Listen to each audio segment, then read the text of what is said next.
So in my first talk yesterday, I spoke about the question of whether we can categorize sin, and that's in the context, obviously, of the theme I've been given, which is the problem of apologetics, which is the problem of sin. So yesterday, I was asking this question: can we categorize sin? And I held up the example of Photius and his catechism to show you a theologian training people, amongst other things, in his catechism, in the task of apologetics. And I tried to show you how integral to that training is giving people helpful categories in mapping out a pathology of sin, moving from a common human experience of misery. We saw how he takes us from the original sin that's replicated in every human heart to the life that is then built up as an outworking of that original sin. So we saw that actual sin grows out of original sin in a way that is like a rabbit warren. It has many tunnels. It works itself out in the breadth and the complexity of human life. And it's more chaotic than it is orderly, but it does all grow from the same source. So that's what I was trying to convey yesterday, which is and that common source is a disordered affection in the first place. So we begin in the inner life with affection that is disordered and that now inclines to evil rather than towards God. And then what I tried to convey yesterday is that then that disordered affection drastically impacts our ability to do good, and hence the basic paradigm of the shape of life outside Christ. And for Photius, you do need a doctrine of sin, and you need all those categories that I tried to cover yesterday to be able to understand how life that's not built on Christ works in order to give your defense, your apologia, for why you are building your life as a Christian in Christ. So there's a clear theological connection between original sin and actual sin because one grows from the other. And I tried to establish that yesterday. But what I want to discuss today is the question of how the fruit grows, and particularly the question of how predictably that fruit grows, how predictably actual sins develop from original sin. Because the answer to that question also informs how we think about apologetics quite profoundly. If we can reliably predict the way that this original sin, this affection for evil, will work itself out in someone's life, if we can predict the steps that sin will take before it even takes them, should an apologist then use that amazing predictive power to outflank sin, always to meet it from a step ahead, or maybe 2 steps, or 3, or 4, or 5, or 10 steps ahead? Or, conversely, if we have to answer the question with no, we cannot predict sin, we can't predict the way that original sin will progress, what does that mean for the shape that our apologetics takes? So I'll start with an illustration of this difference, okay? Imagine I shout, "Catch," and I throw a ball across to John T. in the corner there, okay? What he will be doing is charting a trajectory, okay? This is how we learn how to catch things. You see the straight flight path of the ball, and you put your hand in the space where, if you're good at catching, I'm absolutely terrible at it, but if you're good at this, where you know it's going to go, okay?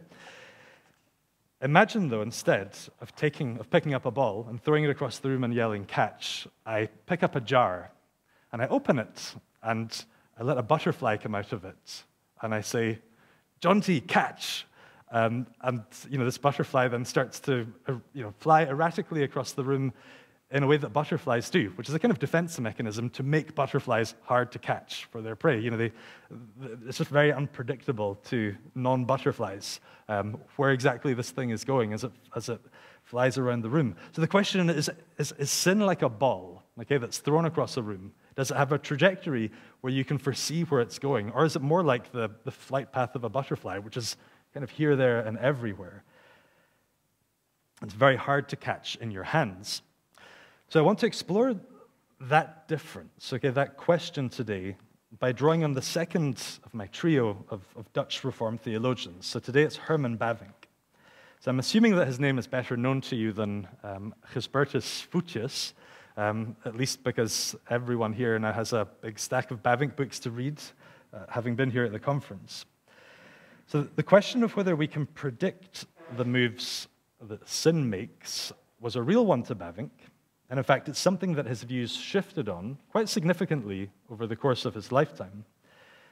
From an early phase where he thought that sin was like a ball being thrown across a room, and you can predict where it's going, and then that affects how you respond to it and how you tackle it. In a way that actually, in that phase of his life, made apologetics pretty unimportant, interestingly, something that he was pretty ambivalent towards. So he moves from that to a later phase in his life where sin is a very chaotic butterfly, and it's all over the place, and it's very erratic. And that means that he then goes on to rethink apologetics, what it is and its significance. And he died 100 years ago, okay, 1921, but I think the question that he faces and that he develops on over the course of his life is still an ongoing, relevant one today. You can still see the same predictive impulse in large sections of evangelicalism, at least in the more conservative evangelical world, in the way that it's very normal in some parts of evangelicalism to hear someone's half-baked, half-formed, half-finished thought, and then immediately you predictively leap to a label like, that's Marxism, that's where you will end up, or Nazism. I was listening to someone doing some cultural apologetics once, listening to this guy who was engaging with secular views on euthanasia. And so there was someone putting across a secular perspective with all these kinds of caveats and arguments for euthanasia, but where the apologist took a predictive approach and went very quickly from the secular viewpoint that was being presented to, but what about Nazism? This is where you will end up. And it was a very quick journey to get to the end stage of the arguments that were being made, to a full-blown conclusion. So it's quite a common tendency to take a predictive approach within cultural apologetics. But it's not universal. I think there are a lot of Christians as well who are much more reluctant to follow that predictive approach very confidently and tell people exactly where their views will take them. People who find sin much harder to predict, and you find people much harder to predict, and who often just don't really know where to begin in cultural apologetics. So today I'm presenting Hermann Bavink as a very helpful person in thinking through these issues. So I'm going to do that by sketching out two phases of his life. The young, predictive Bavinck and the older, more mature, non-predictive Bavinck. So I'm going to sketch out these two phases. The first phase where he does hold to a predictive view of sin and how sin progresses, and I'll try and explain why in that context that made him quite ambivalent towards apologetics in general. And also we'll look at what he proposed instead of apologetics because of his predictive view of sin. And then we'll move on to the different approach that he took to sin and apologetics in the last 2 decades of his life. So we'll begin with the young, predictive Bavinck. So you all know his name, and hopefully you'll be reading some of his stuff as a result of being here. But I want to give you a very quick biographical introduction, so some context, because it really helps us understand why he took a predictive approach to sin in his early life. So he was born in the Netherlands in 1854, died 100 years ago this year in 1921. He was the son of a pastor in a Reformed denomination, and his church had seceded from the mainstream Dutch Reformed Church in 1834. Okay? And when his denomination, or his father's denomination, left the mainstream Dutch Reformed Church, it was before the Netherlands had become a democracy, so it was actually illegal at that point to be Reformed but not be in the denomination that the king approves of. And you have quite heavy state control of the Reformed religion. So if you secede and try and form an illegal Reformed church, then you are persecuted by your state. So your church services would have to be held in secret locations, in barns or in forests. They would be disrupted by the police. The pastor would be beaten up, imprisoned. Every time the pastor was caught preaching, the fine would go up, and so on. So you're really a pariah in society if you were from that church. And that's where the Bavinck family comes from. But that all changes just before Herman is born. So in 1848, there's a democratic revolution, and overnight there's a new constitution. all of a sudden there's freedom of religion, so the persecution stops. And it's in that brand new context of liberal democracy that this baby, Hermann Bavink, is born in 1854. So, and this all happens just as the Netherlands as well is going through industrialization, so you have a new middle class that's being created, and the Bavinck family fit into that context. So formerly pariahs, all of a sudden free to think and believe what they want, and free to have ambitions for their children as well, but they're also very orthodox Calvinists. So they have this combination of upward social mobility, they're part of this new middle class, and they're also very committed Reformed Christians, and very ambitious for their children, and that they want them to make progress in society whilst holding on to their orthodox faith. So Hermann Bavink goes through a prestigious secondary school stream and is prepared for university, but then he spends a year at his church's seminary, which is a small, unaccredited institution. Most of his fellow students had been farm workers before, and he was really ready for top-level university education. So he didn't fit in there, and after a year, he moves to the University of Leiden, which is the oldest, most prestigious university in the country. And he studies theology there under some very, at that point, internationally famous, very heretical theologians. And he eventually gains a doctorate in theological ethics, and he emerges as this fascinating theologian who can dialogue with anyone, who's really up to speed on the modern world, and who's also an Orthodox Calvinist at the same time. After this, he becomes a pastor for a short time, about a year and a half in a small town, and then he becomes a theology professor in his church's seminary. Okay, so this is the kind of young Bavinck phase that we're talking about, where he's very predictive on sin and dismissive of apologetics. So he spends 2 decades as a pastor, as a professor in this seminary. This is in the 1880s and 90s, so this is his 30s, early 40s. And that's where he wrote the first edition of his most famous work, the Reformed Dogmatics. Then after that, in 1902, for the last 2 decades of his life, he moves to Amsterdam, and he becomes a professor at the Free University of Amsterdam. And he revised his dogmatics very extensively, also including on apologetics. And he adds hundreds and hundreds of pages to his 4 volumes.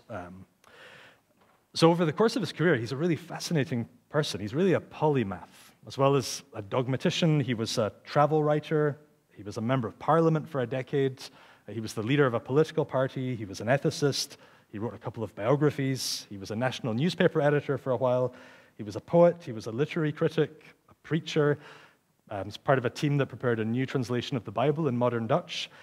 He was an educational reformer. He campaigned for girls' education, for women to be given the right to vote. And of course, he was a theologian. He was a father, he was married, he had 1 daughter, and he lived through the First World War, and then he died 100 years ago. So that's Hermann Bavink in a nutshell. So you don't need to buy my biography now. You've had the best of it already, so I've just saved you about £25. Why I'm introducing it like this is to give you these 2 phases of his life. Okay? This young phase as a professor in a seminary before the 20th century, so the very end of the 19th century, where he takes a predictive view of sin, and then something big changes at the beginning of the 20th century, the last 2 decades of his life, where he takes a very different view of sin and a different view of apologetics. So we're talking about these 2 main phases of his career then, and they also neatly coincide with the 2 editions of his Reformed Dogmatics, which he changes, and he adds, notably in this case, a much more positive view of apologetics, which isn't there in his first edition. So I've already sort of tried to list then that in this tried to explain that in this young phase of his life, he was ambivalent towards apologetics. So if you look at if you have his dogmatics, it's a translation of the revised edition. Okay? So the first edition is different. So if you look at the first edition of his dogmatics, there isn't all that much about apologetics anyway. He discusses it in talking about the history of theology, the history of the church, because you have the apologists in the early church, and he recognizes that they have to do something to demonstrate in conversation with Greek philosophy that the Christian faith has its own content. But beyond that, he doesn't have much that's positive to say about apologetics. So when he looks at approaches to apologetics that were contemporary in his own day, he basically thought, this is all very rationalistic. This is what you do if you just don't get that the Holy Spirit is the one who works faith within us. And the less you appreciate that the Holy Spirit is the internal principle of faith, the more you then devote your time and energies to apologetics to try and conjure up faith and convince people.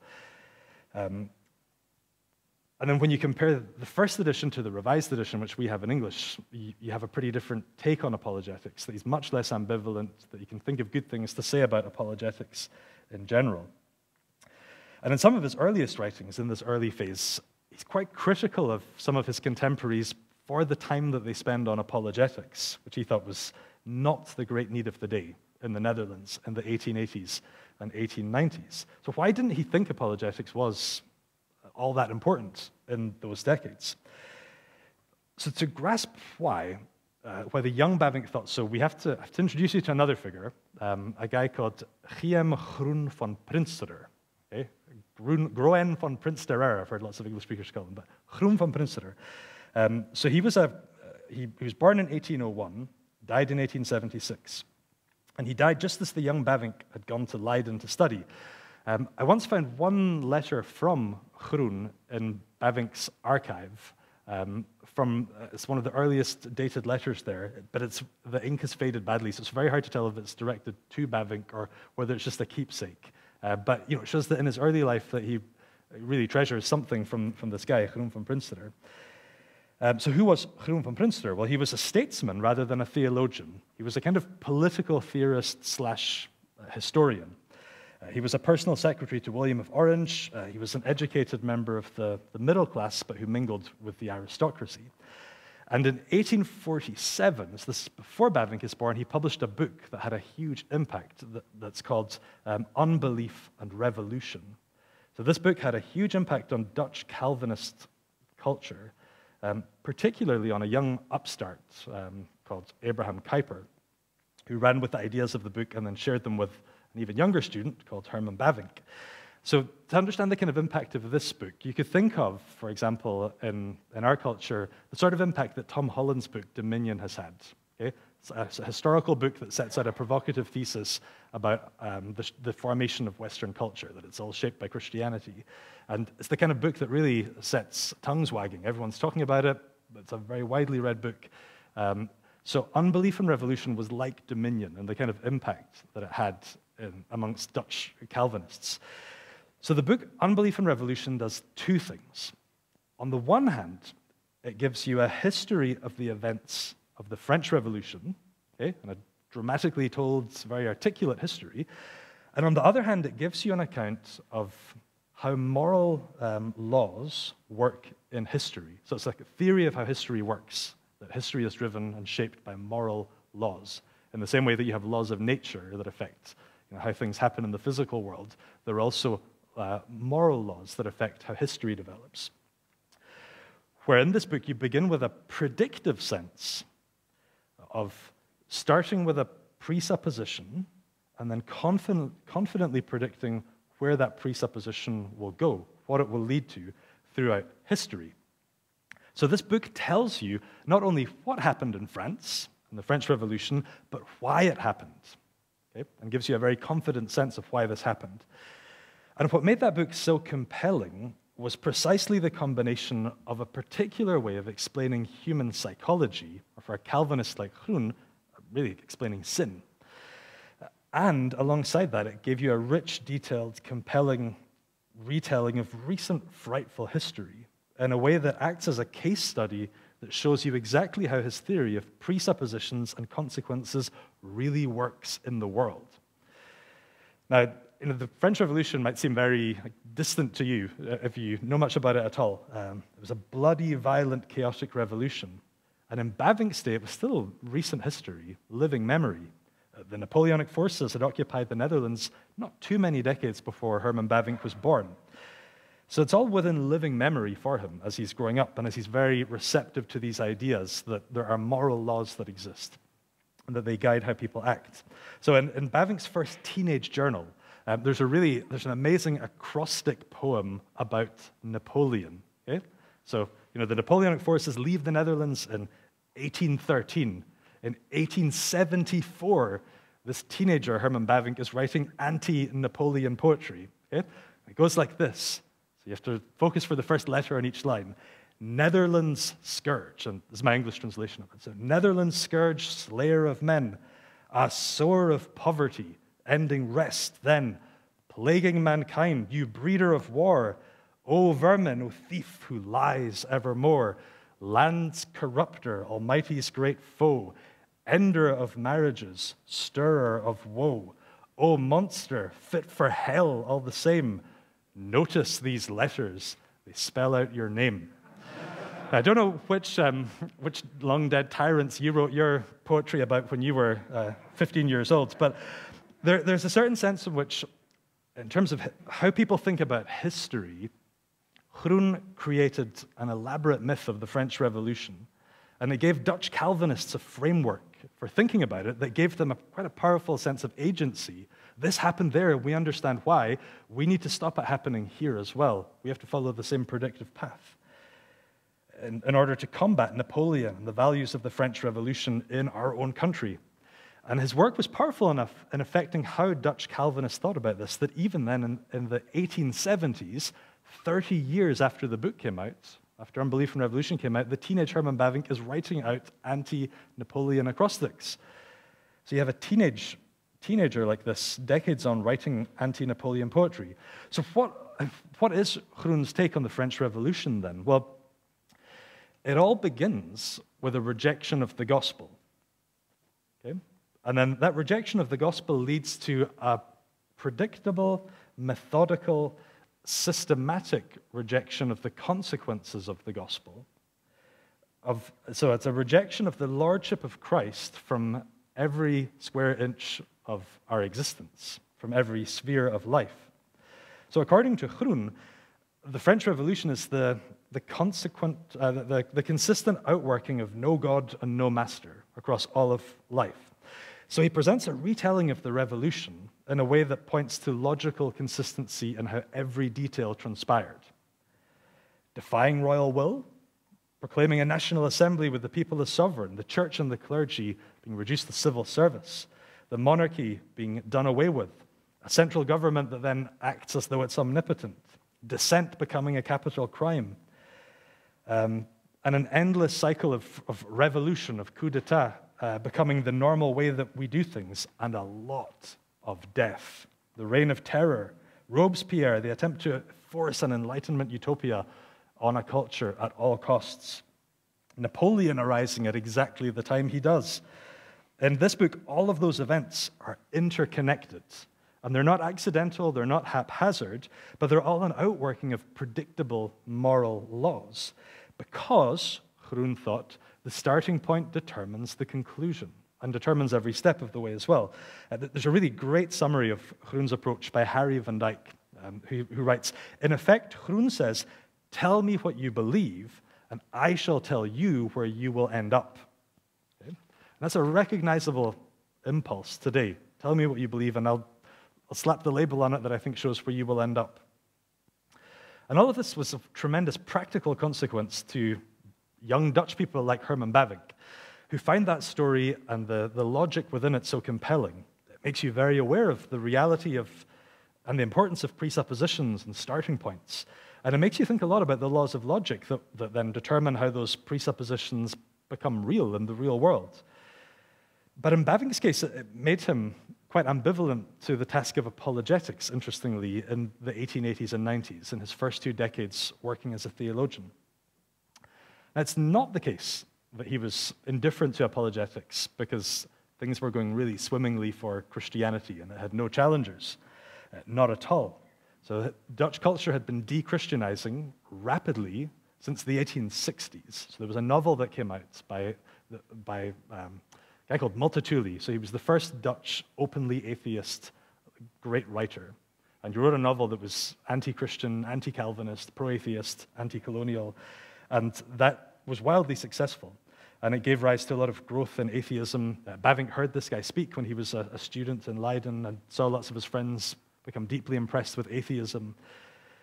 So why is it that even when his friends aren't converting to atheism, he still doesn't really think apologetics is very useful? Well, the kind of atheism that he encountered in those decades, in the 1880s and 90s, was deeply moralistic in the first place, and it carried over the moral imagination and the culture produced by Christianity, but thought that you can remove God from the picture and everything else stays the same. So it's part of the culture of 19th century continental Europe. It's a really impactful book by David Friedrich Strauss called The Life of Jesus that basically said, the life that we have right now as civilized, modern, enlightened Europeans would just be less awkward if we all said that we don't believe in God anymore, and then we take God out of the picture, and then the picture makes more sense. God is not necessary for our civilization to continue. So we omit him, and everything else stays the same. So you have all these young atheists in this Dutch context then, who think that the culture that has been produced by Christianity will carry on and will be sustainable if we abandon Christianity, as though if we were all to embrace atheism, we could still enjoy the fruits of Christianity. And the young Bavinck, because he takes this predictive approach, thinks, well, that's nonsense. That doesn't work. You need God and Christianity to explain how we got here and why we are the way we are. And if we're going to be consistent about atheism, then we have to reimagine everything. So it's really similar to the thrust of Tom Holland's book, Dominion, that in the West, we're all swimming in Christian waters, and we need to know that history to understand where we are, and to try to reject it means something quite profound. So on the one hand, the atheism that he sees around him doesn't trouble him because he thinks this is doomed to collapse very quickly. And in the Theological Academy, the theologians that he studied under at Leiden argued that Western civilization has now outgrown Christianity. So Christianity is now in the last phase of its planned obsolescence. And we're civilized beyond it. It was part of our history, but we don't need it for our future. So everyone, stop going to church, just abandon the whole thing. We don't need it anymore. But Bavinck also saw that despite these theologians saying that for 3 decades or so, Christianity was still tremendously attractive to the people around him, the ordinary people. So even the kind of threat in the academy just didn't seem to be a particular threat, and he has a certain kind of confidence in just ignoring it to a degree. So you have all these challenges, and what they all have in common is a view that the culture produced by Christianity will live on and do quite well when Christianity is taken out of the equation. And the young Bavinck sees all of this, this common argument about the future of Dutch culture, the Western world, and he approaches it all through the predictive presuppositions and consequences way of thinking that he learns from Groen. So the question that the young Bavinck asks is, well, based on their starting point, can any of these movements deliver? Can they create a stable continuation of all of the things that we enjoy about the fruits of Christianity, whilst also rejecting Christianity? And the answer that his preemptive logic gives is no, and nobody will really be willing to live consistently with this. So this will all crumble fairly soon. Okay, it's completely unstable. So, why try to go in and do some kind of fix the cracked plaster on a building that you can just see is going to fall down in quite a hurry? So he thought that to embrace atheism consistently would mean a complete upheaval for Western culture. It would mean that we'd have to rethink all of our moral beliefs, and that nothing that we have at the moment would be a given to carry on. So that if you remove God from the picture, God is the central piece in the picture. And the waters that we swim in are Christian waters. So if you change those things, who on earth would want to live consistently with that? And he thought people are ultimately very consistent. So he didn't think that the moralistic atheists that he knew at that point would be around for the long haul. In a short space of time, they would see that their movement was doomed to failure. And in the 1890s, that's exactly what he saw happen. So lots of these moralistic, materialist atheists became theists again. And he also saw, as I said, that his theology professors saying Christianity is dead, so that just didn't translate in the lives of real people, and that people still hungered for Christianity. So to the young Bavinck, the challengers to orthodox Christianity then are all assessed predictively, and the result of the predictive work is these are a flash in the pan. These are short-term rivals. They will come and go very quickly, and they're all about to run out of steam in the near future. Now that's part of why he is ambivalent in this phase of life towards apologetics. If you look at all of these non-Christian philosophies of life around you, and they're all just teetering and on the brink of collapse, they're structurally unstable and they're doomed to failure. Why invest a lot of time in engaging with, why really bust the gut doing apologetics with these people when it's all, it's here today and gone tomorrow? So for Bavinck at this point in life, there just isn't a compelling urgency towards the task of apologetics. Instead, there's a different urgency, which is to build up an account of the Christian faith in the modern age that will still remain standing when everything else collapses. And this is the vision that the young Bavinck inherits from the, not quite as young, but still quite young, Abraham Kuyper. The need of the day is to counter a doomed, secularized vision of the world with a confidently orthodox Christian future into the modern age. So in Bavinck's context, that means you have to invest your time in writing, in his words, the theology needed by our age, that's his dogmatics, in developing things like Christian education at school level, also at university level, so they found the Free University of Amsterdam, in developing Christian social institutions, Christian newspapers. The first democratic political party in Dutch history is a Christian party founded by this movement. In his eyes, those were the things that were needed urgently because, when he looks at this wagon of secularized modernity that's trying to be post-Christian in some sense, that's trying to plot a path forward, the wheels are shaking all over the place, and you can see they're about to fall, and then the people will have to get off and get on a wagon that has solid wheels that's really going forward. So you build that wagon instead. You plot a Christian path forward. Simply because Christianity needed to be ready to welcome people who will soon abandon the other project that they're trying to live by. And they'll see that Christianity was not only their past, it's also their only hope for the future. So in these decades, the young Bavinck really hopes for a mass democratic return to Calvinism by his fellow Dutch men and women. And that's where the logic was pointing, and that's also where the events of history seem to be pointing as well. Because the things I was describing aren't abstractions. They really did start newspapers. They gained mass democratic support. They established a university. They have a political party. In 1901, Abraham Kuyper is elected Prime Minister of the Netherlands. Okay, so the course of history all seems to be going in the direction that their predictive logic is taking it in. So he's just ambivalent about apologetics in this period. And as I said, at this point he thinks the only reason that you really engage with apologetics is if you just don't understand the work of the Holy Spirit.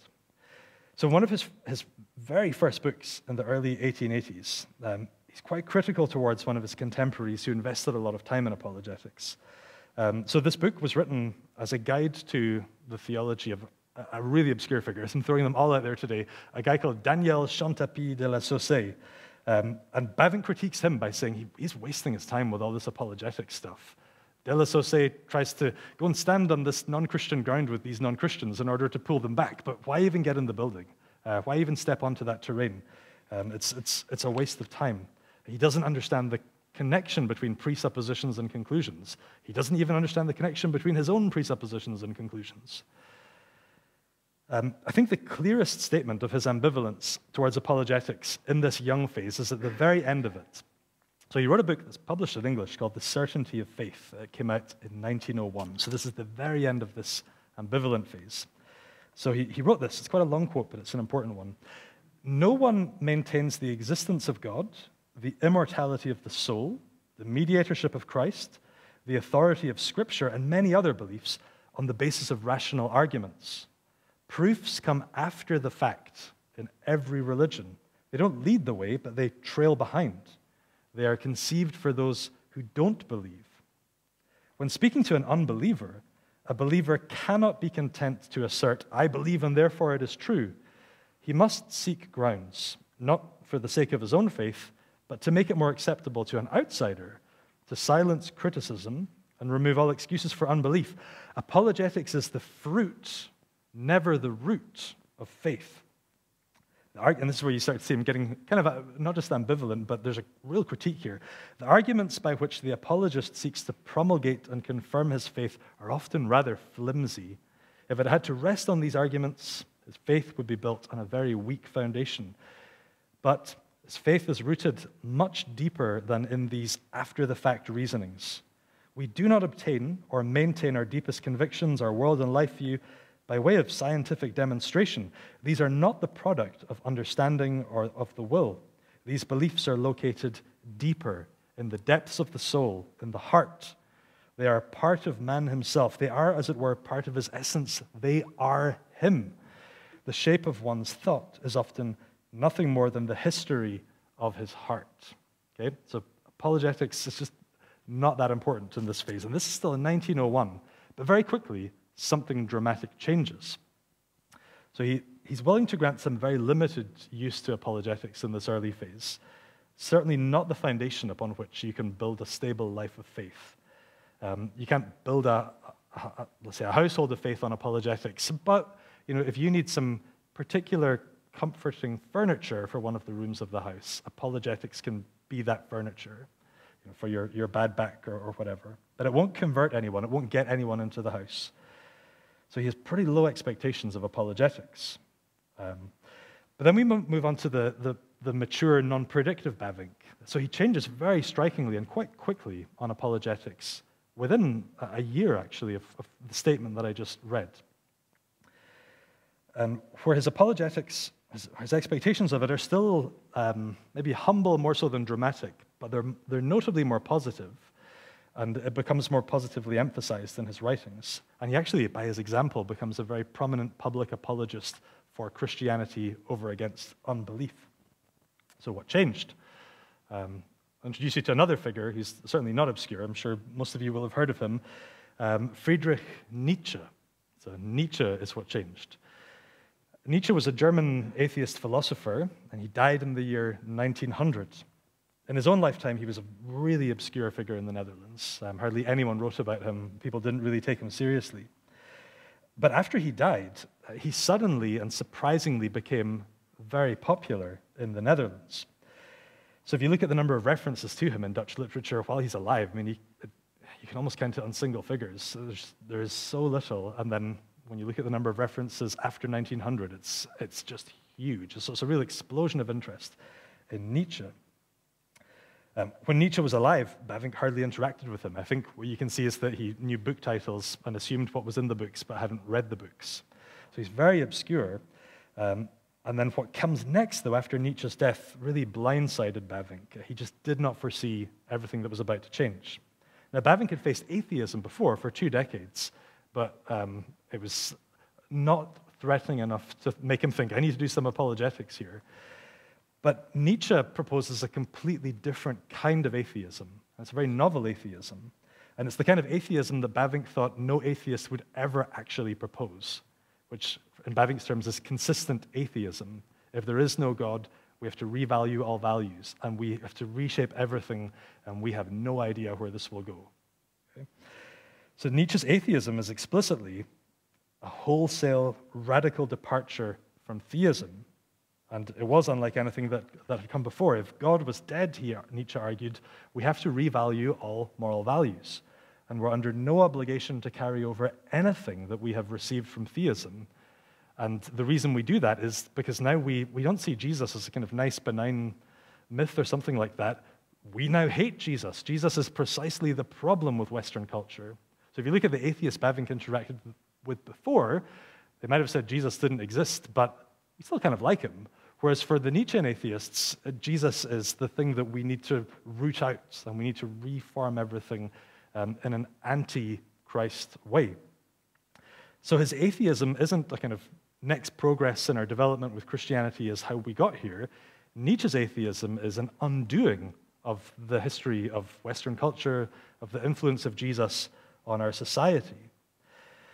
And it proposed a different way of thinking about being an ideal human, which is not Christ-shaped. Instead, it's an idea called the Übermensch, the upper man, the dominant man, a way of understanding the best way to be human as a pursuit of domination, as a life of no regrets, because you weren't the weak one.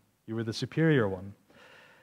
So it's a really purposeful anti-Christian kind of atheism. And again, all kinds of sympathizers in Dutch culture. There were novels all of a sudden that were appearing that were embedding this Übermensch idea in Dutch literary characters that gave it a Dutch accent and a place in Dutch culture that made it, believable and relatable.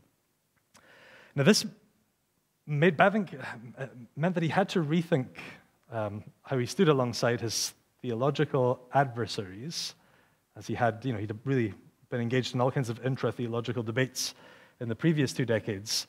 But all of a sudden, he saw that there were these Nietzscheans who didn't care a jot about, the liberals versus the Orthodox, or the Catholics versus the Protestants.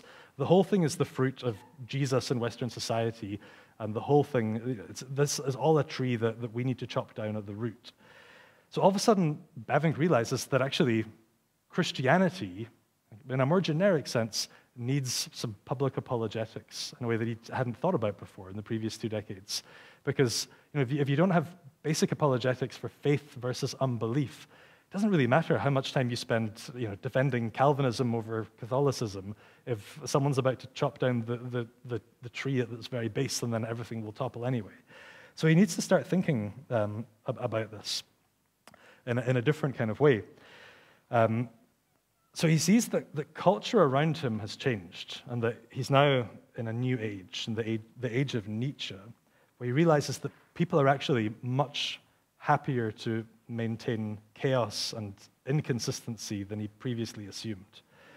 So in 1902, 1 year after the quote I gave before, where he says, we don't need apologetics because people are so consistent, and you just have to let that run its course.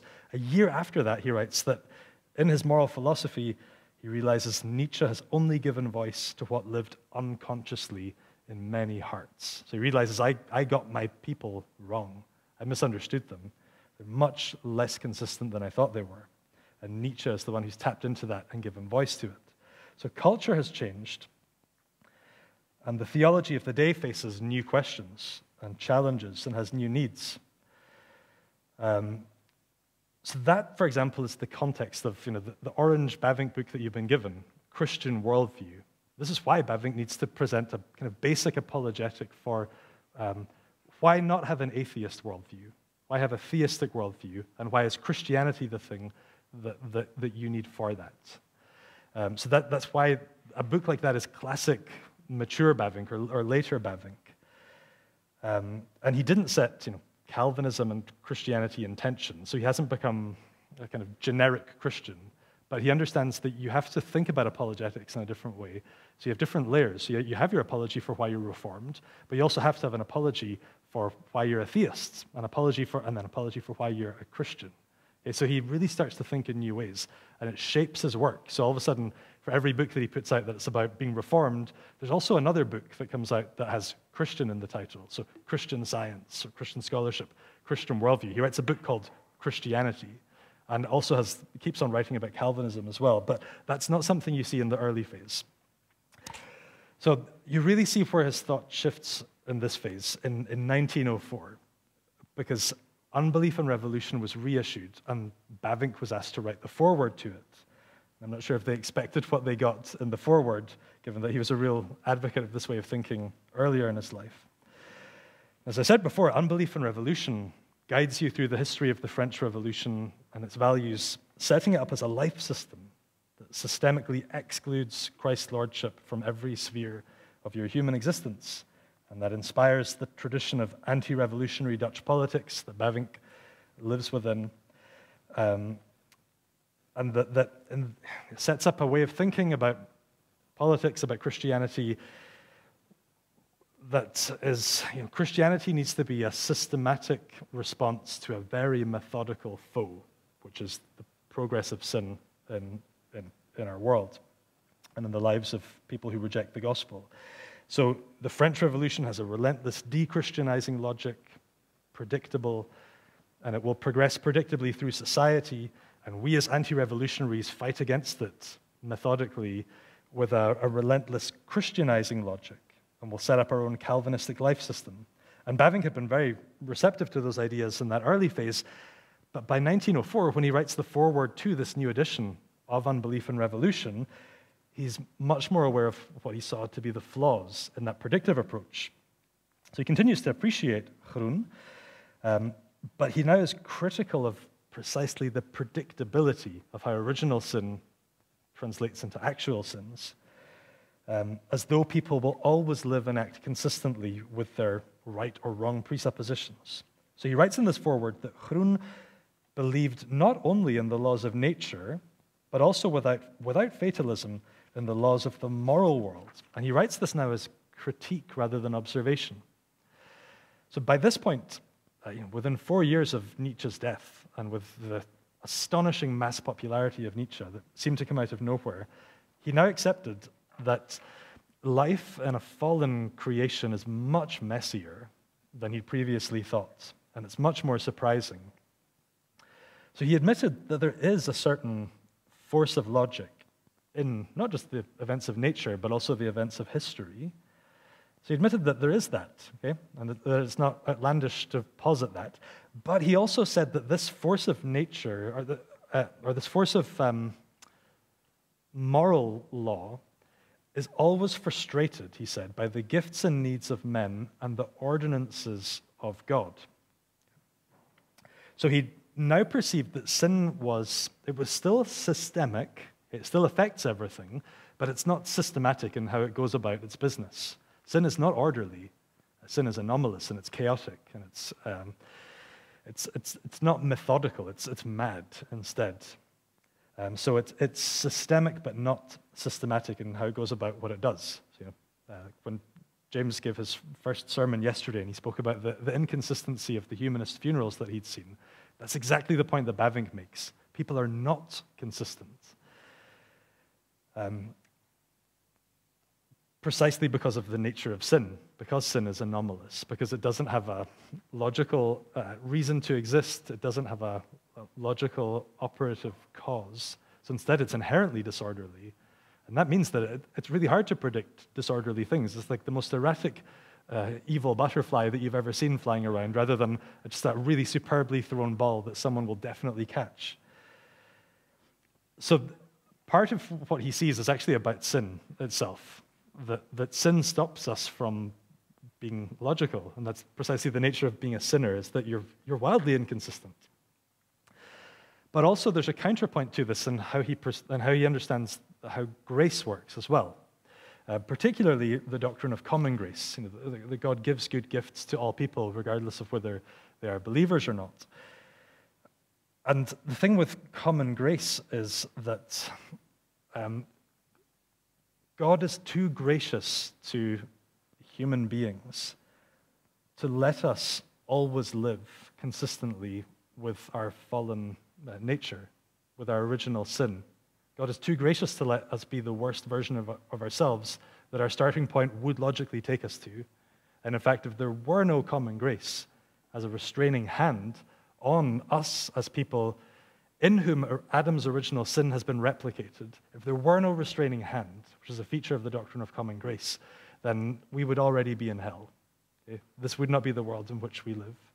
And Bavinck just didn't perceive that clearly in his young phase, when it was all about prediction and logic and consistency.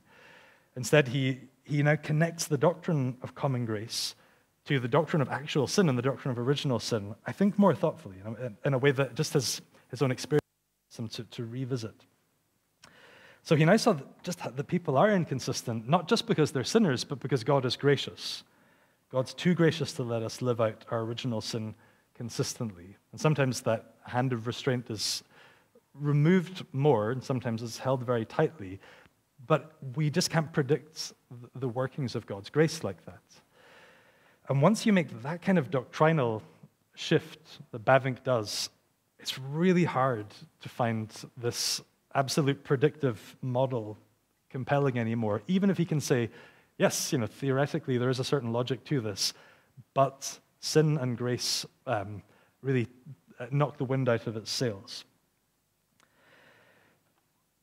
A couple of weeks ago, I was speaking to a friend, and he asked me, I think he said something about, so he tweeted something about the church you go to, what church is that? And I told him, and then he said about himself, I'm an agnostic atheist.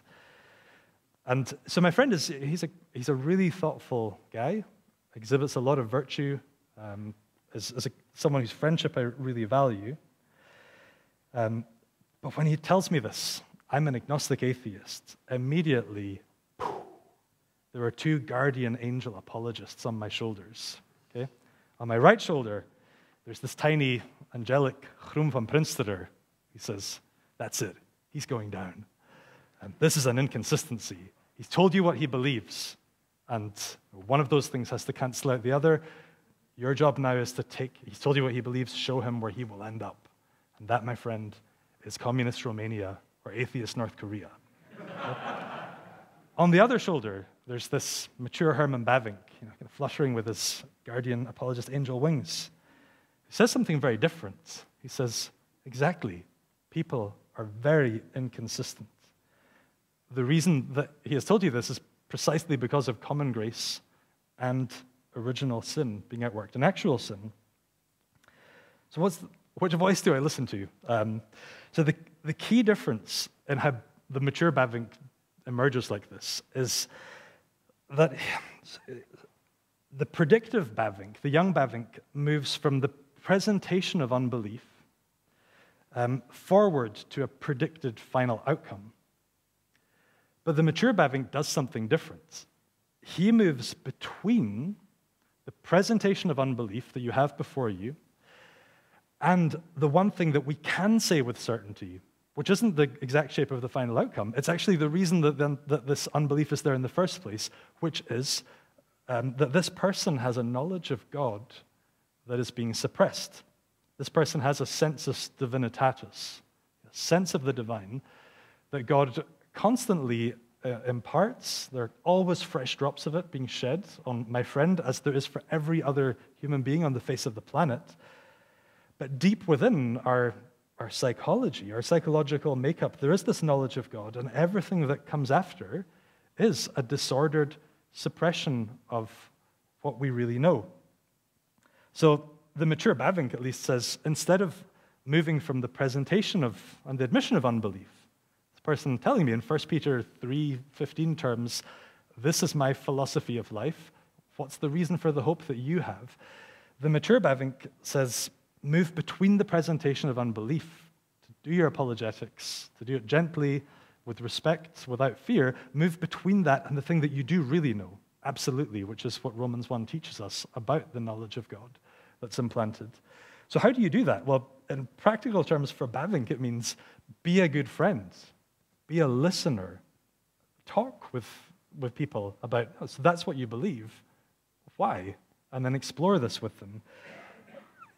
You have to ask a lot of questions in exploring why people believe as they do. And the young Bavinck would be in a bit of a hurry to tell you what you believe, to show you where it's going. That can just make you a very annoying apologist. And you see this, actually, you have a great example of this in Bavinck's own life, and that one of his closest lifelong friends, a guy called Snooker Groenje, was a kind of liberal Dutch theology student who then later converted to Islam. And he and Bavinck sustain a very meaningful friendship right up until Bavinck dies. And what you see, especially through their letters, and we have lots and lots of them, is Bavinck asking a lot of questions. This is what you wrote in your article. This is how you critiqued my book. This is what I think you're saying. Can you clarify that for me? Have you understood this? Here's what I think instead. Okay? And they sustain. He has a really wonderful personal example of how to be an apologist, but not in the most annoying predictive sense. Rather, you can see that he's always trying to get to understand the kind of unique disorder in his friend's life and in the presentation of unbelief. And what you're always looking to do is to get back to the paradox in Romans 1, the kind of paradox that runs through Augustine's confessions, that every human life is both running towards and a running away from God. It's trying to find God and an attempt to evade God. Now, I want to close just with one final thing about the mature Bavinck and how he approaches apologetics. And I think also it kind of answers one question that someone asked yesterday as well. So Bavinck argues that there is this knowledge of God that Paul is talking about in Romans 1, and that we deeply suppress. But for Bavinck, that kind of knowledge, he's really helpful in adding some nuance to this, is a precognitive knowledge. Okay? So there are lots of things I know because I've learned them. I know the alphabet, and I know how to like conjugate Dutch verbs, and because I spent hours in a classroom doing that, and I know how to write and so on. And that's one kind of knowing. But there's also, in the lives of human beings, there's also a precognitive kind of knowing, okay? A kind of thing that you know without having to think about it.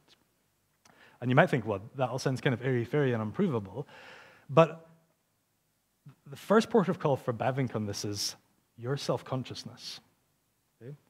That is a precognitive form of knowing.